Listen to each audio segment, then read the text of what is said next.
Space, the final frontier. Space Station Ashland sits on the edge of Federation space with its companion ship, the USS Dilamus Christian. The space around them is full of mystery and strange wonders, where secrets are kept and danger lurks around every corner. The crew of the Dilamus Christian must navigate treacherous waters as they work to protect the Federation. But as they peer into the unknown, they will discover that the line between friend and foe is not always clear. They will be tested like never before and will face challenges that will push them to their limits. Join us on this adventure as we explore the farthest reaches of space and uncover the hidden truths that lie within the shadows. Tabletop Journeys presents Star Trek Preservations.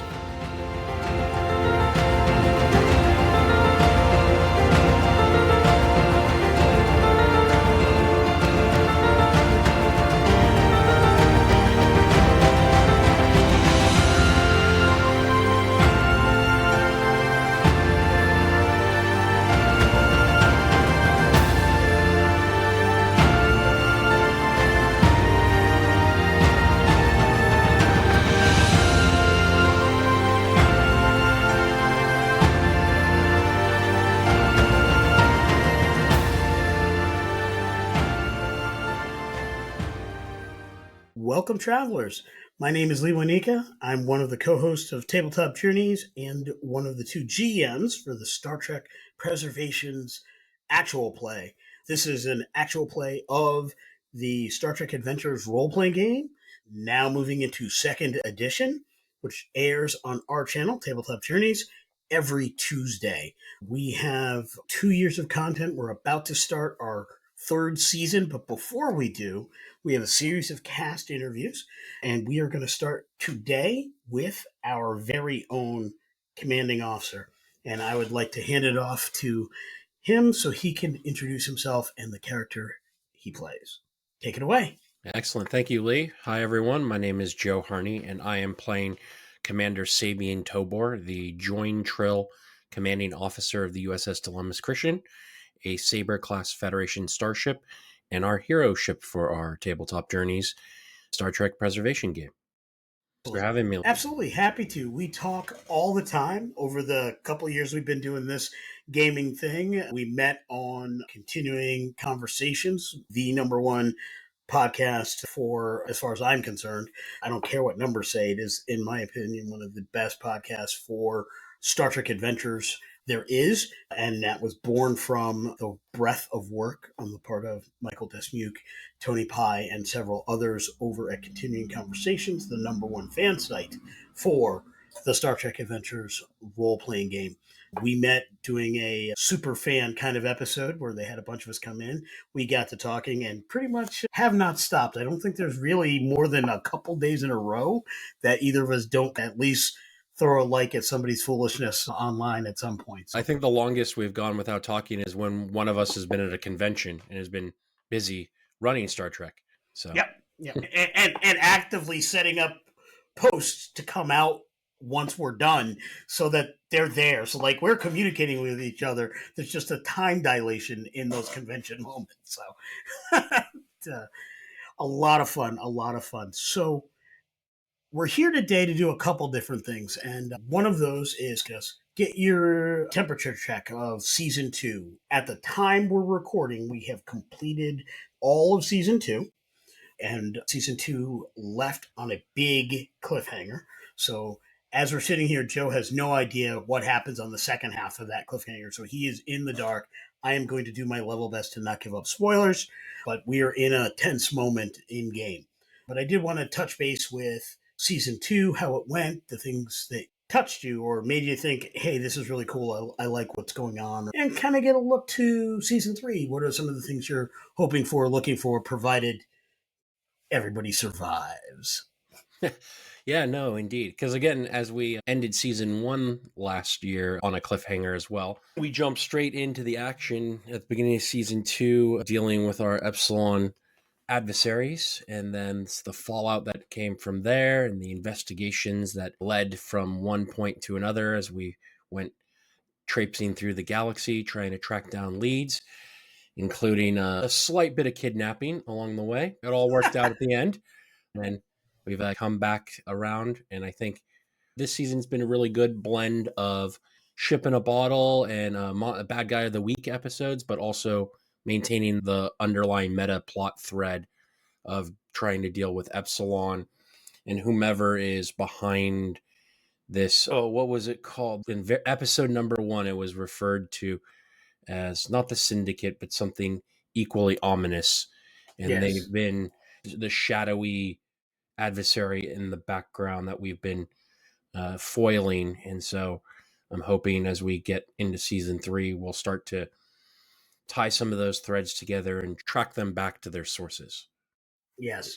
One of the things that Josh and I worked very hard on as we planned the series, and then as we broke down and planned in more detail each season, was making sure that any threads or mysteries that we intended to start, we knew when in which they would crop up because we wanted them to crop up, and knew how, if players did something to bring things up early, we could adapt to that. So we have worked very hard at being fluid with how we plan the game, planning situations and challenges and problems, plotting where certain things could be found, when they could be found, but not forcing them to be found and not blocking them from being found if somebody looks for them early. Because we had that as our guiding principle, basically anything we can do to foment player agency while still creating a living, breathing galaxy for you to play in was really what we were trying to do. And I love the fact that there are threads that the crew, almost everyone have had picked up on, that they did it in ways we hadn't anticipated. So some things got moved up. And one of the things that you're finding out right now is there are also threads that the crew totally ignored and left alone. And the ramifications of the things that were not investigated are coming up. And that's the beauty of building a really good sandbox. You have to reward when people do things and pick up things early or in different ways, but you don't necessarily stop them from having the results of threads unpulled. Bad guys make their plans, they do their things. Sometimes you're going to be in the middle of what they're doing, sometimes you're not. And if you're not, we can give you a bottle episode, we can do a thing. There's never a reason to not game, but sometimes you're gaming over here and the bad guy's over here. And when you're talking about a galaxy, that is actually more likely to happen than 4 or 5 people in chainmail armor running around on a horse over a 50-mile square hex. That's just the nature of this game. Yeah, and it's been an interesting challenge as a player because we are creating our game as a podcast recording radio drama. So there's structural elements in there that we need to take into account in order to make this a enjoyable product for the listener as well. And so there's some things that I have done differently or made subtly different choices because of the medium we're in. If it was just the 5 of us around our table, I might have taken things in different directions, but knowing that we have some kind of underlying structure, I haven't been just like, I'm just going to make a complete left turn. I'll make a slight left onto Yeah. the street instead. Yeah, bearing left and hooking a left are entirely two different kinds of turns. Along those lines, season 2 had 5 cast members. There are 2 GMs running it. We all have work lives, family lives outside of this game and the 4 to 5 hours that we record effectively once a month. That scheduling becomes a challenge. And what do we do to keep up the narrative that we're working on collectively in the face of those scheduling? So we do some things like there are times where we've had most of the cast present, and then one of the cast members who couldn't be present actually recorded a bit. So their character was apart from the scene, like he split the party. We actually record that separately and then edit it back into the episode at varying times. Sometimes it's very smooth, sometimes it can be a little janky, but that's a great way to make sure that everybody is a part of what's going on. And that does take some Because maneuvering. that can be tricky because you're aboard a ship. It's not like the player can like magically disappear unless Q shows up and snaps his finger. But being able to be like, oh, the doctor's going to stay on the ship while the rest of the crew goes off to do the thing because the player can't make it this session. So I think we've handled the situations really well. Yeah, our mission on Saltec 4 was a great example of one of those situations. The way that was handled was done exactly for, or just after Saltec 4, rather, where Adam playing Ocean couldn't be part of the next recording, so the rest of the cast recorded their episode with the Zunians, while Adam recorded his quick tracks as his character stayed for leave back on Saltec 4, so he had his little bit, and then linked up when we did part 2 of the Zunian episodes, because he was able to make that second session.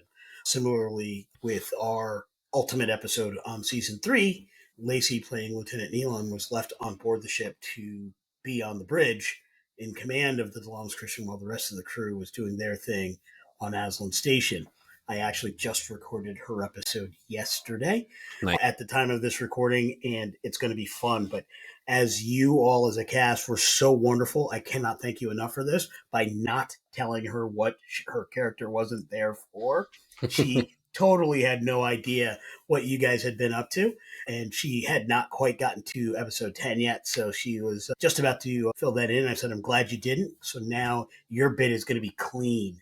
Right. And so she's excited to see how that all fits in. Now that she's done her part, she's going to get So caught I'd up. be interested, because I know I didn't throw too many curveballs at you all, but I did throw the main curveball this season was and what happened in Zunia at Zunia Prime, and how I think we had to create a second session that we weren't planning on staying there that long, but things. That is a great question that I will also ask Josh when we do our GM crew interview at the end of this little cast interview bit, because I remember being around the house and I got my message on Facebook from Josh saying, hey, what do I do if the captain kidnapped somebody? And I remember saying, I may be paraphrasing. That may not have been the exact phrase, but there was definitely some, okay, how do we handle this? And I'm like, roll with it. This is going to be great. And Josh knew he handled it brilliantly. And it didn't need my help. He just wanted to let me know, hey, this is going down. And it created, again, kind of, we build a sandbox. Sometimes you got to maneuver some things. So we did shift a few things around as a result, but it wasn't untenable. It allowed Adam's character to get back, which would not have happened otherwise. So there are some things that that were very beneficial to the narrative. It allowed us to do some interesting things that I won't get into, spoilers, but it was completely unplanned, unthought of kind of curveball. And I think we did a great job. Whether or not it's a home run, that's for the listeners to determine, but I'm pretty sure it was at the least a double. Oh, at least probably, because I do remember at the time, because this happened ironically enough, like when Josh gave us the cliffhanger where Tanari's tricorder went off, and I thought we were going to have a whole encounter there, and we were able to walk off the ship without issue, and I was all like, what do we do now? And then I'm all like, oh, he's not going to see this one coming. Let's go this direction. Yeah, it was. Part of me says I'm glad it was Josh, because I might have been stymied for a little bit longer than he was. But also, I think it was good too, because it also happened at the end of that session. Yes. So it was like okay, then that happened. See you all next time. Yeah. And then you two got together and you're like, oh my God, what do we do? What do we do? What do we do? Yeah. And so absolutely brilliant. It was a lot of fun.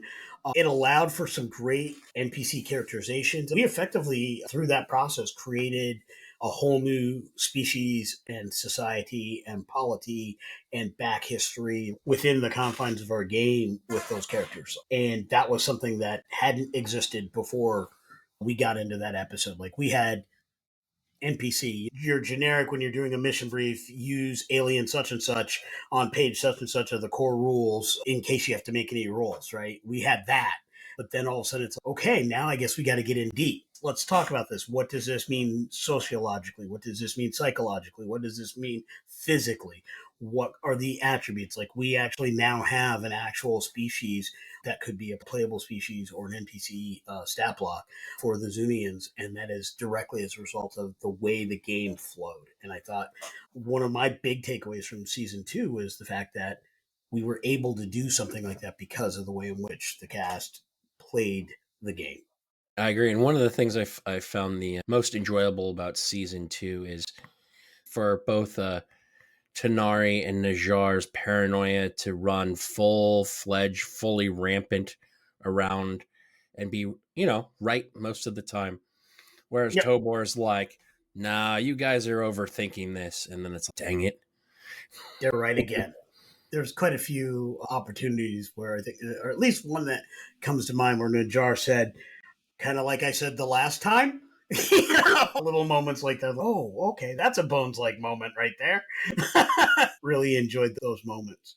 I also want to check in with Tobor and what he's looking for as you play Sabian Tobor.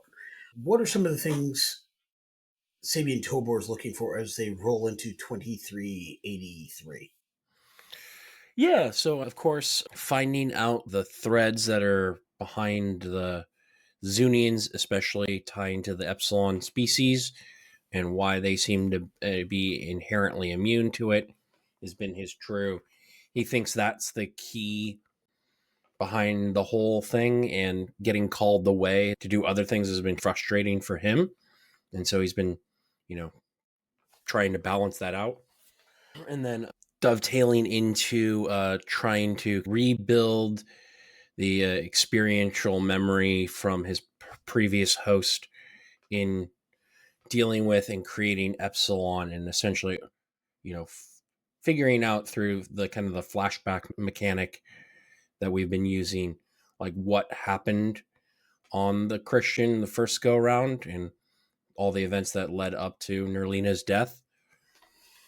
For a while, he was satisfied to have the like natural traumatic memory suppression of the Trill symbiote joining there, but now it's becoming critical to the success of the mission, and he might have to delve into it deeper and run the risk of opening those previous scars and the emotional complications that can come from them. So I think that's where he's looking at. And then, of course, dealing with the season finale cliffhanger.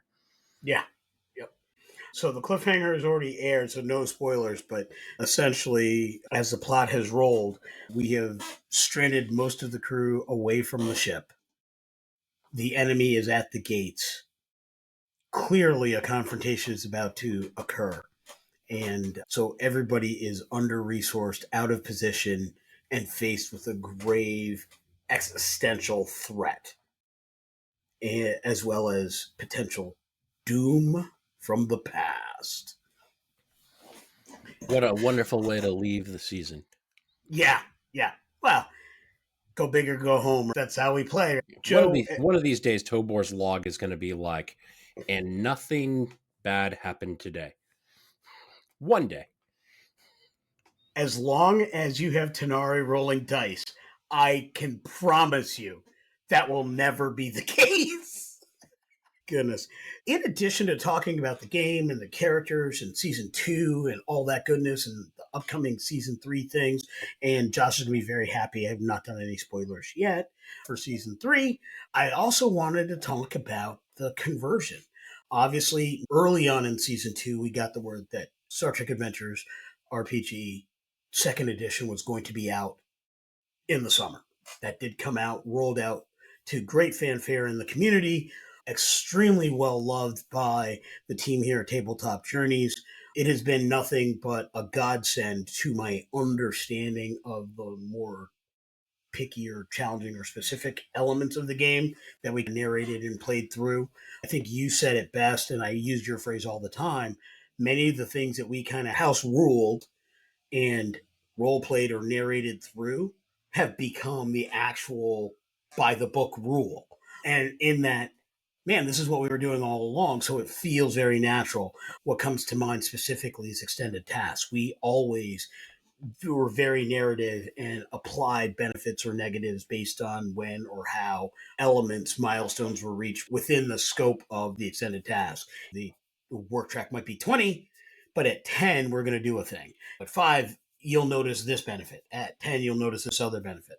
The fact that's now mechanically built into the system versus the house rule we did and the way we always ran it. Like we always did a thing. And I think it's wonderful. No specific consultation was made. No consultation fee is due or expected. Won't be turned down. Hashtag call your boys DTJ. But it's wonderful and very gratifying as a role player and as a GM when the things that you do at your table to make the game easier and more fun are the same experience that everybody in the community is having, and certainly the creators are having. So they start doing it, and then they make it part of the rule set. It's absolutely brilliant.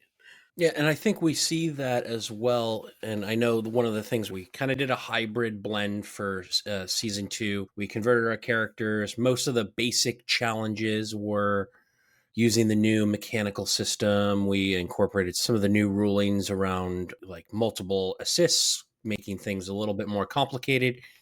But we were still using the core extended challenge and combat systems, and now we're fully converted over. And one of the things I'm really looking forward to, what we've been discussing in upcoming season 3, is really delving into the milestone and character development system that's been refined in second edition. Because like Absolutely. many other systems, they took the original one that had some good bones to it, but had some extra unnecessary fiddly bits, and they've really reshaped them into a more elegant system. So looking Yeah, forward to absolutely. that. And to give the audience a little bit of background here, Jim Johnson has been amazing in the way he talks about the game and promotes the game and celebrates the players and storytellers and GMs of the game. But one of the things he very frequently says when asked the question, and he gets asked the question so much, like I couldn't count to you how many times in a month somebody will ask this question of him in on one platform or another. Star Trek is not a leveling game. Star Trek Adventures is not a level game. It is not a leveling game. And if you think about the IP itself, it doesn't really depict a leveling system either. For the first 2 major Star Trek series, people really didn't get significantly better at anything they did. They didn't significantly change what they did or how they did it. What they did was they changed the narrative around it. So they changed their perspective around those things.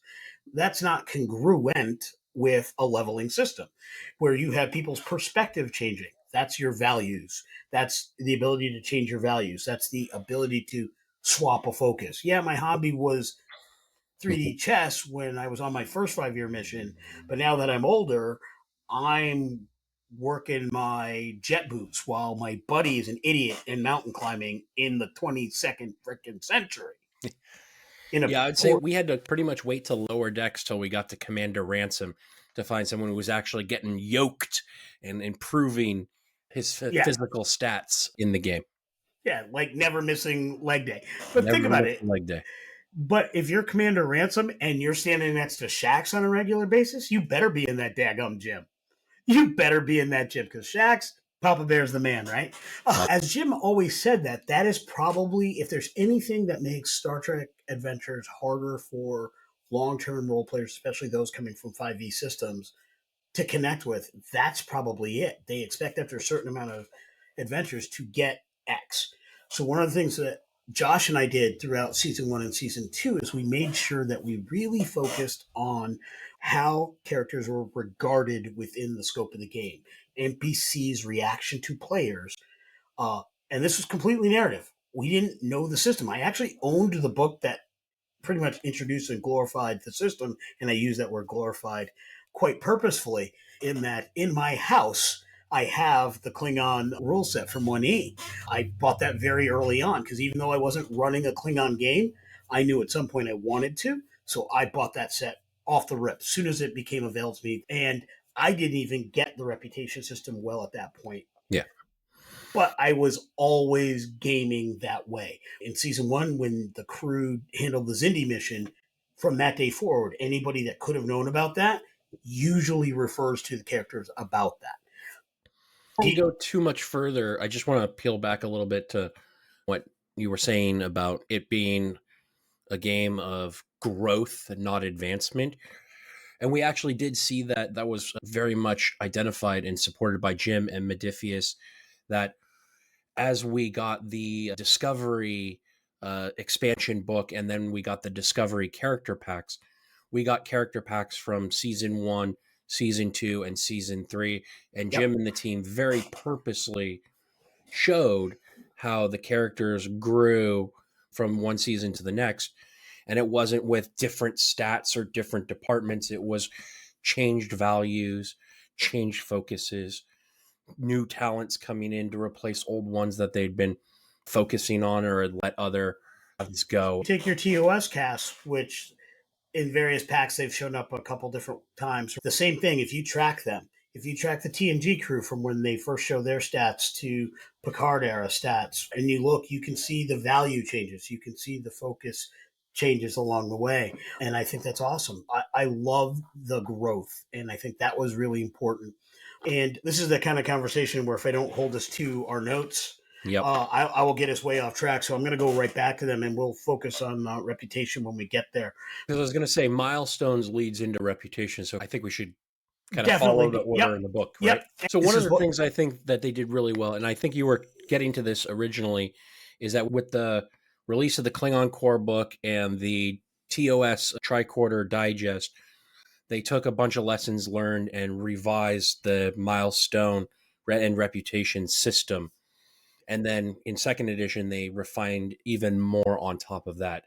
And so the thing I've been finding reading through it, they removed the kind of the 3-tier of the milestones that was originally shown. Very similar to how in all the other systems, they've reduced the number of moving parts, and it's just now the number of times that the moving part operates gets you the effect and the desired effect. So the most basic part of the milestone system now is your log entry. And of course, in the grand tradition of the entire franchise, the captain's log that sets out the initial exposition of what the episode's going to be, and the personal logs of the characters that are used as a storytelling mechanism are now actually mechanized in the game, where in order to advance, the players are each encouraged to keep a personal log to show their growth. And at its most fundamental, a few sentences, a paragraph of what was going on. But more importantly, what you would do is you would identify which of your values you used and during the session and how you used them. And that's the fundamental trigger mechanic for any kind of growth or change. Absolutely. And on a very base and mechanical, to make it very easy, if anybody's spotlighting the time, wants to take notes, this is the point you want to take down. Player characters should keep a log. It does not have to be a big long journal. It does not have to be all these fancy things. It's literally per session. We call them episodes within the confines of preservations. You take down what values you used during an adventure and how you use them. Document that, provide that to your GM. Your GM makes note of that. And that's how the players engage the milestone system. Now, from that point, what happens once the GM has that information available to them? Yeah, so at its most fundamental, because in previous one edition, there was like a basic milestone and then a medium milestone, which I forget the name of, and then an arc milestone. But instead, they've replaced it with just a single milestone system. At its base element, if you use one or more of your values during the game, you can engage in an adjustment to your character. And there's 5 bullet points under the what can be adjusted. You can reduce one attribute by 1 and increase another one by 1. However, you can't go above 11 or below a 7. And then similarly, departments, you can increase one and decrease another, but you can't go more than 4 or below 1 in this manner. So it puts some parameters and guardrails around being the best of the best in your field. That has to come through more focused milestone path later on. Then you can swap out a focus and replace it with a different one. Similarly, you could swap out a talent for a different one. And the last one, which I think is actually the most interesting, is you can help a supporting character in training and allow a supporting character's attribute or department to be increased or swapped and add to their talents or focuses. So you can mentor a younger supporting character in that. Let me ask this question on behalf of an audience member who's a player or a GM very new to this, trying to figure out this system. If a player uses one of their values within the scope of their previous adventure, do they get to do all of these things or one of these things? Are these ands or ors? It's one of the following. And also, it should be, in theory, narratively connected to the value you used. So if science is the most important thing, it would make sense to change a non-science focus into a new science focus. Doesn't have to be, but again, similar to how when you ask your player, how do you want to accomplish the task? And from them describing how they are doing it, you assign an attribute and a department to make the challenge roll. That kind of the reverse logic on like, you tell me how and I'll tell you the math, instead of I want to roll control security and then justifying why you're rolling those two numbers together. This again tries to reverse the narrative. It puts the narrative first, and then you mechanize it on the back end. Yep. And I love any game system that allows us to do the narrative first and then create the math afterwards. One, because I'm not a math guy, but two, because it makes more sense. I think that's fundamentally one of the reasons why our game is as fun as it is. If I was simply rattling off roll this, roll that, and then you had to sit on the fly to come up with a narrative reason to then make it cool, that would be atrocious on our editing team, for one, to make that smooth, and it would be very janky. I think that's one of the reasons why some actual plays can be very janky. It's not a problem, but it is something that's very dissonant if you're watching an entertainment product. And one of the reasons why it may seem like we do less math on the show is because it happens so smoothly and it's so natural to, I'm going to do this and this, I'm going to use this and that, and then I'll say, even though occasionally we have to do it the regular way, there's sometimes where things will come up, I'm like, I really don't have an idea. Okay, why don't you do this and this? That's going to happen. This is a game. But I love the narrative flow and I love the way that interacts with the milestone system. Yeah. Now, you said that was what happens if they're using one of the values. Do you get more things you can do if you use more values? And how does that work? So the adjustment is, again, when your character is using one of their values and is making a growth in their character. Now, that what is actually now called a milestone is when your character is going through an adventure and you have an opportunity to use the same value in a similar way to the way it was used previously, and you call back to the previous adventure in your log and using that value and such, creating the narrative connection of I learned this and therefore now I'm going to do this instead. This creates the milestone. In addition to gaining the point of determination, you put a little check mark next to the value during game.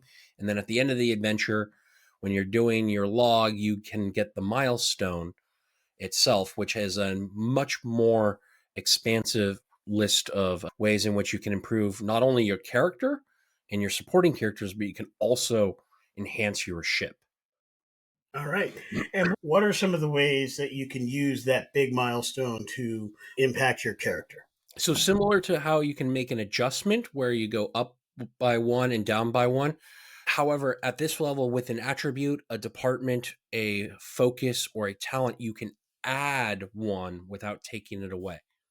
Now, for attributes and departments, you may only increase each department but once ever by one with a milestone in this manner. So there is some growth and some leveling, I suppose you could say. This way, through 6 milestones, you can increase each of your 6 attributes by one, and another 6 milestones, you can increase each department by one, and you'd be physically better than a starting character 12 milestones down your career. Yeah. And which hopefully we'll start to see some of that in future character development packs that Modiphius puts out. Because it would really be interesting to see what data looks like in season 7 with 7 seasons of milestone. assuming each season was at least one milestone, you should see their Yeah, total stat number increase by one, yeah, what indeed. have you. And then, so in addition to those, which are just functional gains, there is still the cap on no attribute can go over 11 or no department can go over 4. That you have to use an arc milestone in order to break that level. But now you have the option to help increase your supporting character, add to their departments or attributes, or you can now adjust the ship systems by 1 and decrease by 1, ship department up down by 1, or swap out a ship talent for a different ship talent. So now you can either have a character advancement or a ship adjustment. And this, again, because the ship is your home and kind of a character in and of itself in the game, this allows a character to feed their advancement into the team in the form of helping the ship. And again, more than one character can apply their milestone to the ship. And then one would presume if you do 2 or 3 of these milestones at once, narratively, the ship goes into space dock, it gets refitted, retrofitted, Yeah. comes out with an enhanced warp drive, better shields, and so on and so forth. Yeah, season 3, Cisco returns to DS9 with the Defiant and with a package deal as they're installing new phase pulse cannons on the station. Yeah. And then to top it off, there's now what are known as character arcs. And so each milestone is being built on calling back to the prior experience. So the character arc kind of builds on that, and it's showing how the character grows over a longer stretch. And so each one of these is like, I initially use this value, I use this value again based off of what I've learned, and then a third time creates an arc that you can connect the events of the past, the present, and the future together to form this kind of character advancement growth. And this system is a little bit flexible. As a GM myself, if I found a character was having multiple character arcs on the same value, I would have a conversation with them about your character is growing and changing in this one aspect, but you do have 3 other values. Do we want to maybe tweak one or more of those values to make them more relevant to your play experience and bring them in more? I don't know, to the point of where I might even eventually say, okay, you can't get another character arc. You've grown as much as you can in this aspect until you change another part of your personality and get an arc with a different value. And it could be like you do an arc in one value, then you have to do the arc in the next value, and then the third value, and then a fourth value before you can go back to the first one. That's up to individual GMs to how they want to manage their tables. But Jim does put in the rules that like each time you do an arc, it should take more uses of the value in order to get the next one. So it's like first one's 3, the next one's 4 or 5, then the third arc is 6 or 7. And you, because again, as you grow, there's only so much lifting you can do, even emotional lifting, before you plateau out and might need to change or use a different value or a different way to come at it. But that in its nutshell is the kind of the new second edition milestone growth. In regards to how a GM might handle that, I think me personally, I try to avoid saying don't do X unless you do Y when it comes to how players advance or adjust their characters, because values are very tied into the adventure at hand. I feel the job of a Star Trek Adventures GM is build adventures that play into or create scenario scenes that play into the values of your crew. So if you have a crew member who's constantly using my ship as my family in every situation, but they're not using the trust but verify, I'm going to build an adventure that's all about the trust but verify for that purpose. Now, that's heavy sledding, because if you've got 4 people at your table or 5 people at your table, you're doing that for every person. But that's what those minor beats in a given adventure are for. Well, and the minor beat is he's dealing with somebody in a department who's being shisty with holodeck time. It may not have to do with the whole adventure, but now he's got that he might need to do. Well, And that's kind of where I would suggest that mini session 0 to go back to your player and like, when we created these characters, we all had a vision, but as they go through the story arcs, the vision changes and adapts and grows. And so have that conversation. Hey, is this value a value that you as the player are still interested in exploring with your character?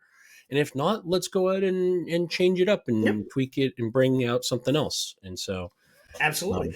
Continuing Conversations has a plethora of matrices for every role, for every polity, for nearly every species you can think of, and then just variant situations. Their Valentine's ones last year, what to do on a date with a Klingon, what to do on a date with a Vulcan, matrices. Any number of those things can be used in the creation of values. I think there's so many different ways to do that. If you've got players that have values that aren't working well, or aren't working in the course of the adventures or the types of stories your campaign is about. Absolutely. Like we said, milestones, the refinement is great. It's simplified the process. Players jot down when and how you use your values.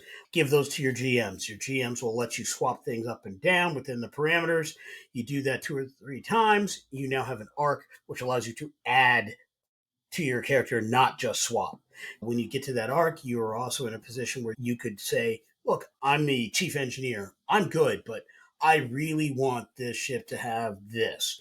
Let me get rugged design. And we went in while we were getting fixed up after the big season ending battle, and we made this ship rugged, right? These are the types of things that characters have the ability to do. 2 or 3 characters can team up to do that. And we were saying you might hit a milestone in a season, but the reality is, depending on how long your seasons are, how many episodes, there's nothing saying that it takes that long to do that. Maybe you do that every couple of episodes. Maybe you do that more frequently. So maybe some of your milestones are for you. Some of your milestones you're going to put into the ship.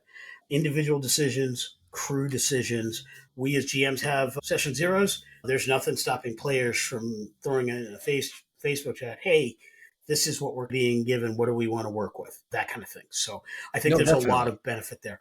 And I think the milestone system really is focusing about the characters' growth, personal growth, and their growth within themselves.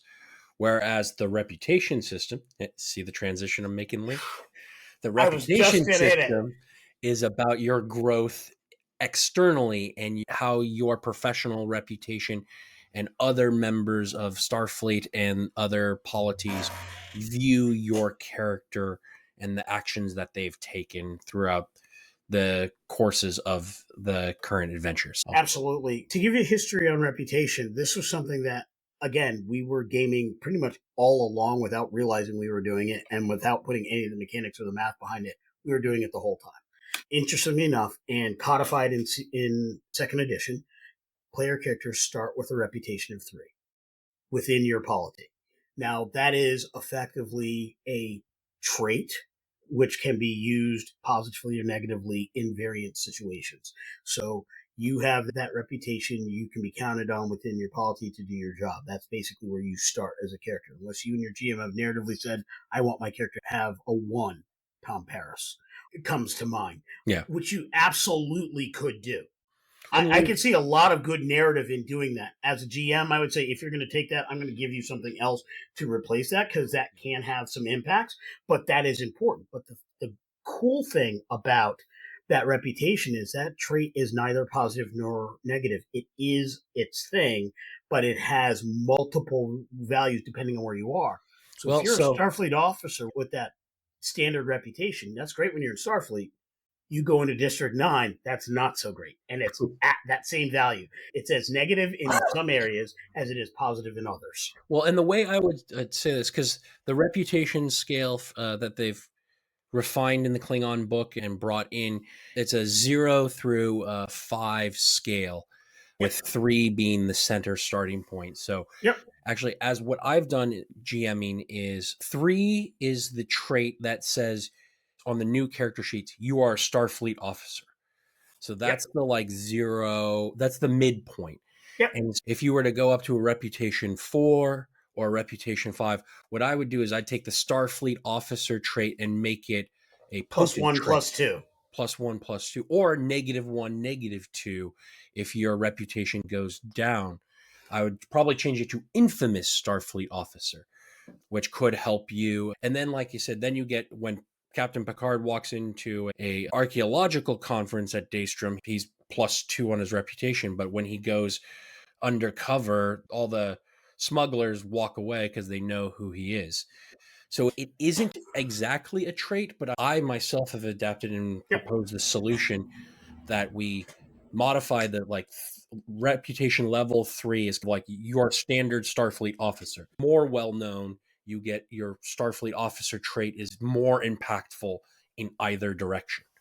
Absolutely. The way I was going with that is pretty much exactly what you said. In and of itself, not negative nor positive, depending on what is negative nor positive is depending on where you are. So your location, your situation, your scene becomes the decision maker as to whether or not having this is good or bad.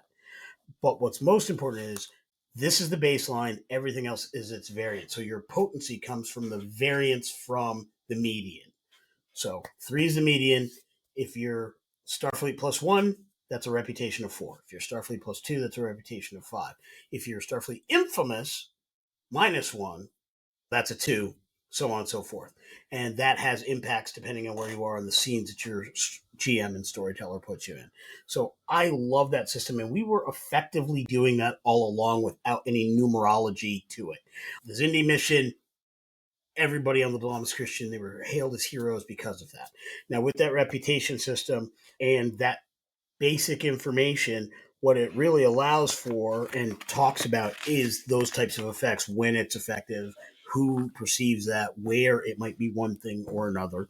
But what also happens is at the end of each of your episodes, you're going to be doing a reputation roll.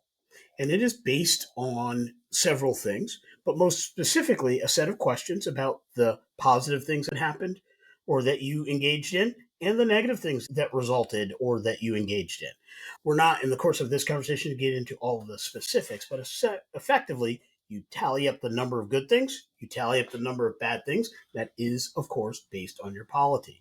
So the good things for Starfleet are not the same good things for a Klingon or the same good things for a Cardassian, so on and so forth. But whatever group you're associated with, that's your positive negatives. And all that is based on mission directives. So I am now, as a GM, making a point of documenting what the mission directives are for each episode I run, so that I can make that very clear, because that's a very core element of the reputation system to make this possible for my players to engage. At the conclusion of each of our episodes, we're going to start doing this, and I am going to be recording it so that people who are listening to the actual play can get a good sense of this. It's the kind of thing that doesn't always show up in actual plays, because that's the kind of thing that usually gets done off camera. So audience members may not even recognize that this may be being done. It's not something I've seen on any actual play before, but it is something that with season 3, episode 1, we're going to start doing this reputation at the end of each episode. The mechanics for the rolls are right on page 171 in the core rule books. It's very clear. They're charts effectively to help you with this, but you make the roll and then you get what's known as reputation points. These And the points can be roll used for things. deviates just a little bit from a standard roll because the number of dice you roll is based on the number of positive influence you tally up in your question, and the difficulty is set by the number of negatives you've had, and your target is your reputation +7. And so you roll all your dice, you check to see how many are equal to or lower, very familiar. Any that roll below your reputation score counts as a critical, like a focus is there. And then if you roll equal to the difficulty that's set, you suffer no consequence. For each success over the difficulty, instead of generating momentum, you generate acclaim points. And then if you were to fail, you would receive 1 or more reprimands for each die that rolls a critical 20, a complication 20. And it's an interesting that the reprimands only come into play if you fail the overall reputation roll. That's a nuance that took me a minute to absorb when I was reading through the changes from 1E to Klingon to here. And the result is you have characters that then have these acclaim points, which they can spend on various things. Again, there's a chart to let you know what you can quote unquote purchase. And in this regard, this purchase is a meta purchase, but it basically says the way I would narratively describe it is if you have X number of points, you can use those points for a given award. Basically, you've earned an award because you've accrued enough points to get said award. And there's a great list of awards. They have their variant costs. And really, it is by design set up so your players can get a thing. Now, this came into play at the end of season one because I gave several awards. I didn't understand the system at all when I did that. I just knew that the players did something that was amazingly cool. Quite honestly, something we did not expect them to succeed at. And so we're like, let's give them some awards. We gave specific awards, and basically those became traits that the character could count on at variant times. Or, do you know who I am? That kind of thing. So I love that the system is here. I love that just the way it's written here is so much more clear than happened before. I got this immediately upon reading it. And that's, again, one of And the those things that hallmark. 2E is, it's a hallmark of 2E. It's like you get what they're saying first try versus it took me 2 or 3 times seeing it on an actual play and then playing through it before I figured it out. And one of the great ones, because there's a list of 7 things you can spend a claim on. And the one I'm most excited to engage with is commend another player. A commanding officer may spend an acclaim point to let another player roll an extra positive influence dice. So almost like an assist in Yep. the in a challenge, because then you can also get a promotion if you're a commissioned officer or an elevation if you're a non-commissioned officer. You can increase your reputation. You can increase your status by gaining a cool trait, which is essentially what you did for us with the Zindi. Yep. And then you can also gain favors with particular NPCs, which I'm also really excited to explain with, because I'm pretty sure we have probably like a potent 3 or 4 favor trait with Brazig at this point now, after we've Yep. bailed his behind out of the fire a couple times here. Oh, yeah. And Tanar is probably individually one beyond that. But he got the case of the Andorian. Andrea now. Yeah, he's fine. Yeah. He got paid off. So after Reputation, we flew right into the awards. There's a whole bunch of them. They're very thematic. Many of them are awards that we've seen on the show. All the awards they've talked about. There are a lot of the same awards that were originally first debuted in the Command Division source book. I think they're all there. They've been updated. The one thing I am concerned about, because I experienced this previously with the first edition one of them, is I don't think there's enough granularity in the costs between awards, because they're trying to keep it within like the 1 to 5 range. But to me, the Medal of Valor feels like it should be way more difficult to obtain than just the Conspicuous Gallantry Award. And so that might be something, just as players and GMs, we just want to. Now, a lot of the awards have conditions. You can't just be like, oh, I got my 4 points, here you go. But it's something I think to be cognizant of. I think the goal here was to be very narrative and very careful with hamstringing or shoehorning various tables in the way they might want to play. For example, let's say, and again, Star Trek is not a leveling game. Sing it with me, folks. Star Trek is not a leveling game. But if for some reason you wanted to, say, play something along the lines of a war campaign or play an Admiralty level game, maybe starting at a reputation of 3 wouldn't be conducive of that. Maybe building your characters and then allowing for an Admiralty level of game, 1 story arc per player character would be appropriate. And in those situations, then those kind of costs make sense. If you're in the game playing from start to now, that makes less sense. So narratively, as a GM, I have to pay very close attention to the costs. Yeah. So depending on what's happening in the game and what's narratively called up, if someone says, okay, I've got these points, I'd like to spend them on an award, I, as a GM, will say, how many points do you want to spend on an award? They will say, I'm spending 3 points on an award. I would find them the 3-point award. I wouldn't necessarily say flip through the book and pick your 3-point award. Yeah, That's definitely. how I would navigate that situation at my table.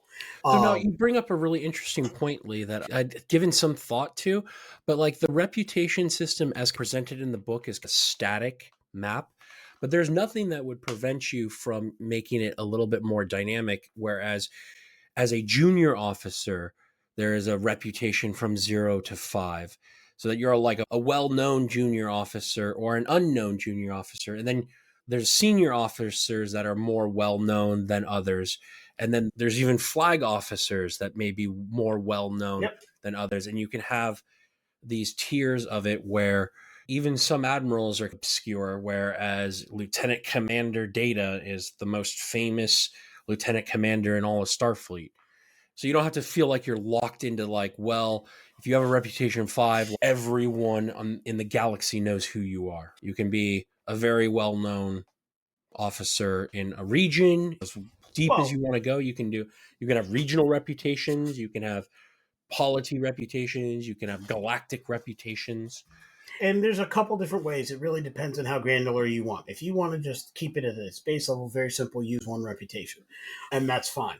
If you're playing in a game where you have direct communication and consistent communication with a specific polity all the time, say the Bajorans, you're on DS9, maybe you have your regular Starfleet reputation, but maybe your reputation with the Bajoran Society is very different and very separate. So now you're running 2 separate reputations.